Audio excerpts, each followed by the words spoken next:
Hey y'all, it's your favorite Arbiter Lord here, and now that I've got 6 gym badges in my possession, I have 2 more badges in my sight, but the Gambling Luck Ruiners, Team Rocket, are messing up Saffron City and Silph Co, so I have to do something about them in order to get my next gym badges. I get to work immediately by exploring the building and finding any rocket grunts that get in my way. I use the warp panels randomly as I hope they take me to the right places in order to get these grunts out of here. After so many warps and so many searches, I find the key card behind a rocket grunt. Thanks to this card, I can now unlock new paths and progress through the building. Before I can make it to the top, my rival ambushes me and challenges me to our 6th battle. As usual, we start off strong against him as Pikachu pecks Marowak down into submission. Due to Jolteon's Volt Absorb and Pikachu not having any other effective moves, I swap her out for Venusaur. Though weakened, Venusaur takes out Jolteon. However, due to his injuries, I swap back in Pikachu, especially since my rival sends out Pidgeot. Pikachu makes quick work of Pidgeot, leaving my rival down to his last Pokemon, his shiny Vileplume. As expected, Pikachu knocks him out easily, securing my 6th victory over him.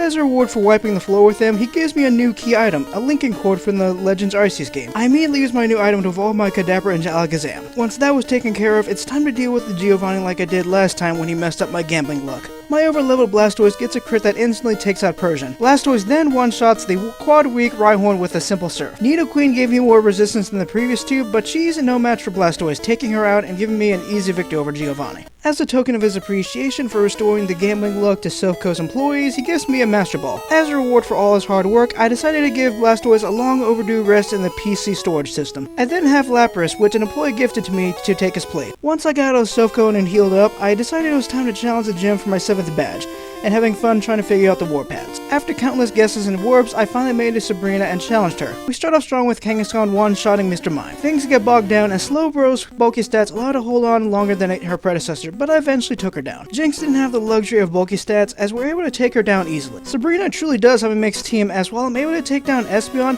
he put up a good fight before we took him down. The shock came as Kangaskhan was able to one-shot Alakazam, taking down her last Pokemon and awarding me my 7th gym badge. With my prize in hand, I head back to Viridian City to see if the last gym is ready for me. The leader has returned and is ready for me to challenge them, so I head on in to face what the gym has to offer me. After going through the trainers, the last gym leader is the head of the group that ruins gambling luck, Giovanni, so I challenge him again to avenge the lost jackpot. I make work against defeating Persian at the cost of nearly losing Venusaur, so I switch him out to save him for later. With Alakazam in, I have him take down Nidoqueen easily. Unfortunately, Giovanni has a Kangaskhan and she's able to take down Alakazam, so I have Pikachu come in and try to avenge him. The good news is that my girl is able to take down Kangaskhan, but the bad news is that it took a hefty toll on her, so I make the tough choice of healing Venusaur so they can take down Rhydon. As expected, Pikachu goes down, but her valiant sacrifice bought time for Venusaur to be healed. He was able to avenge Pikachu as Rhydon couldn't survive from his 4x weakness against grass-type moves. However, the pendulum swings again as Venusaur goes down against Nidoking, but not without dealing a good amount of damage against him, which sets up Kangaskhan to easily knock him out, leaving Giovanni with 1 Pokemon left. And Dugtrio doesn't even get to do anything as a simple strength takes out the mole Pokemon, defeating Giovanni and securing my 8th gym badge. With 3 losses under his belt, Giovanni wanted to go back home and rethink his life. Now that I've taken care of that, and with all 8 badges in hand, it's time to head to the Pokémon League, only for it to get halted by my rival who challenges me to a 7th battle. Pidgeot had no chance as he got one-shotted by my Pikachu. She keeps it going by taking down Marowak, leaving 3 more Pokemon to go. I switch into Venusaur to take out Jolteon with ease, but I need to switch again as he sends out Rapidash,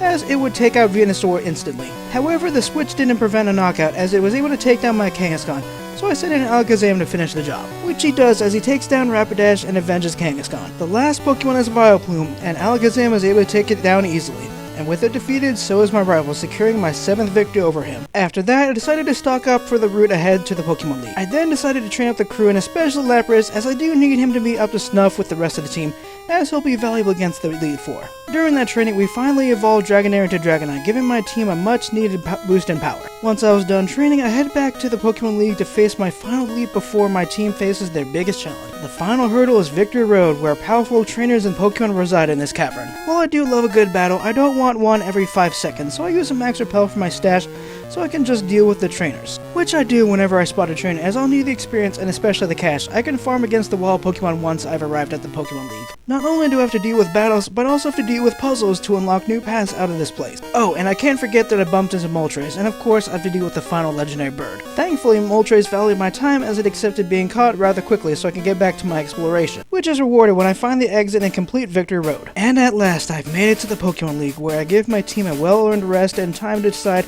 how I want to stock up before we head in. And that's how my stream went, calling the last 2 badges and ready to face the league in the next video.